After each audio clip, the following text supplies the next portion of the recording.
చక్కని సీతకి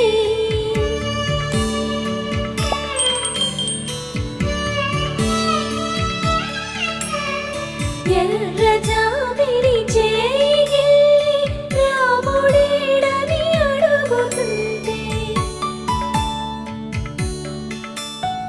చూడలేదని పెదవి చెప్పే చెప్పలేమని కనులు చెప్పే నల్ల పూసైనా